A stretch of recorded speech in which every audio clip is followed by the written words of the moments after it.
Hello and welcome to our season preview for Formula One 2016. And today we're going to be talking about, can Ferrari beat Mercedes?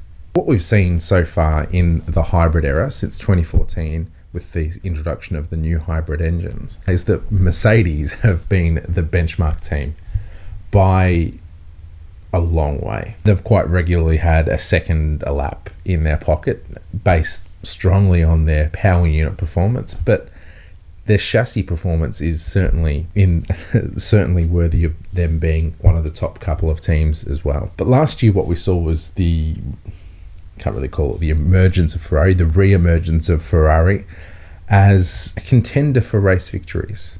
They weren't there every weekend, but they did win 3 races, and when Riva Berne said at the start of last year that their target was to win 3 races, I didn't think they could do it, and I'm sure that many others didn't think that they could do it. But they did win 3 races, and the 3 that they did win were quite convincing. Certainly in Singapore, they were massively ahead of Mercedes, and their closest challenger was Red Bull. And the 2 other races that they won, or that Sebastian Vettel won, didn't fall just in their lap. They won them on the basis of speed. So can they improve that and get closer to Mercedes in 2016? Something that's changing this year that's going to be helping Ferrari out is the tyre regulations. They've been consistently quick. The races that they won last year were basically all tyre races. In Malaysia, they won by running a stop less than everybody else, and yes, they were helped by the safety car to make that decision, but they won on the basis of tyre strategy. In Singapore, they could make the tyres work better than Mercedes, who were massively behind compared to even Red Bull. And then in Hungary, it was a bit of a mess of a race, but again, it was a tyre race, and Ferrari were the ones that came out on top that day. What we might see moving forward is that if they've got that tyre advantage, they might be coming more into play in races. Ferrari have also been often able to make more out of the softer tyre than the other teams in terms of lap speeds, so that might play well for them with softer compounds being available for qualifying this year. In saying that, Mercedes have had a massive power boost that they've been able to use in Q3, and as they've been improving the engine, they've been able to use that in the race, and that's been a big part of their gain over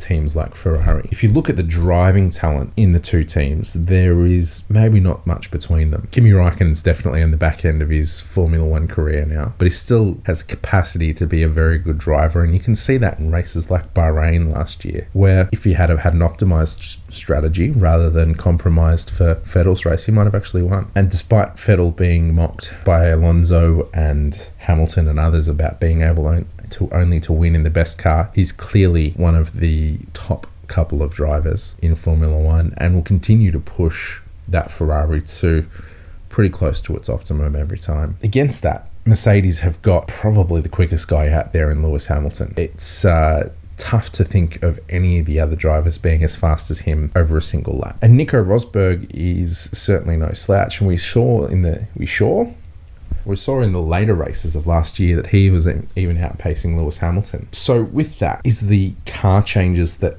removed Lewis Hamilton's speed, are they going to be reversed, or is he going to change his driving style? Or was it car changes that Mercedes made, or was it just the tyre regulations about the increased pressure that they had to run? All the same, it's going to make for a fascinating 2016, and I'm pretty sure that Ferrari might be able to push Mercedes a little bit closer this year. I'm interested in your thoughts though, so let me know in the comments below. And thanks for watching.